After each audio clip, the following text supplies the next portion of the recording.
Ah oui. Une dernière chose avant de la parole. C'est le petit salut amical des deux co-présidents de l'association nationale. Vous lire, cet après-midi, il va y avoir un conseil d'administration national. Au moment où, au cours d'une coordination, j'ai dit nous on tiendra notre assemblée générale. Donc les deux coprésidents ont dit on enverra un message. Et ensuite Jean-Louis a dit mais je tiens à venir en Berry. Nous le remercions, c'est notre référent au niveau du bureau national pour le comité du Berry. Ça voilà. Mérite des applaudissements. Je me fais l'organe au nom de Sylvie Bréban et de Joël Ragonneau.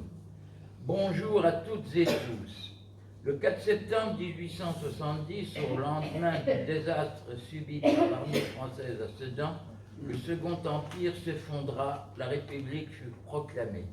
La capitale, assiégée et bombardée par les troupes prussiennes, connut un terrible hiver de privations et de souffrances. Après la capitulation survenue le 28 janvier 1871, l'Assemblée nationale élue le 8 février s'installe à Bordeaux, puis le 10 mars décida de siéger à Versailles, décapitalisant ainsi Paris. Le désarroi de la population se met en colère puis en espoir avec la proclamation le 28 mars de la Commune. Ce printemps 1871 apporta avec lui un nombre impressionnant de mesures, séparation de l'Église et de l'État qui ne sera votée par la République que 34 ans plus tard, la défense des services publics, l'égalité des salaires à compétences égales et un rôle plus important aux femmes, la reconnaissance des étrangers comme citoyens à part entière, l'éducation et la culture accessibles à toutes et tous, l'élaboration d'un véritable droit du travail, l'abolition de la peine de mort, point de suspension. Une véritable démocratie, il est vrai, à l'échelle d'une ville, et pendant quelques semaines, un gouvernement du peuple pour le peuple. Pourtant, rapidement, des répliques de ce mouvement se firent entendre au-delà de Paris et d'autres villes, à leur tour, hissèrent le drapeau rouge et proclamèrent la Commune.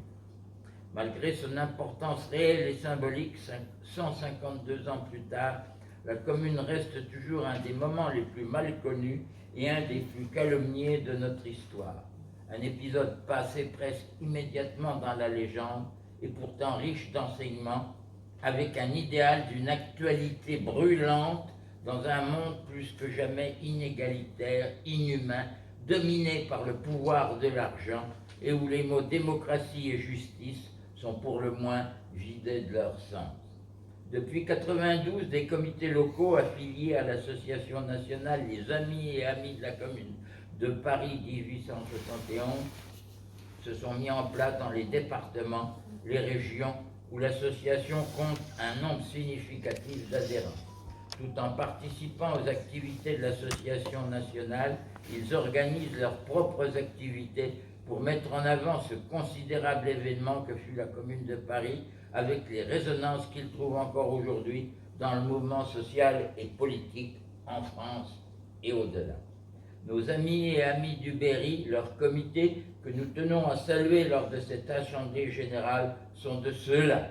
Faire participer au maximum d'amis et d'amis et développer la connaissance de l'histoire populaire de la Commune sur un temps long, colloques, expositions, diffusion de livres, lectures, théâtre, commémoration.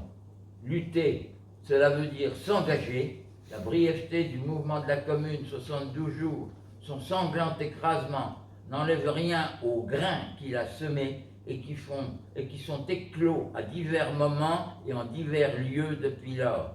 Toutes les luttes pour l'émancipation du peuple et des travailleurs lui doivent quelque chose, même inconsciemment. Le Berry se veut et se vit comme une région de lutte et de victoire. C'est ce qui fait sa force, c'est ce qui fait notre force contre vents et marées en attendant le temps des cerises. Bonne assemblée générale, vive la Commune, Sylvie Bréban, Joël Ragonneau.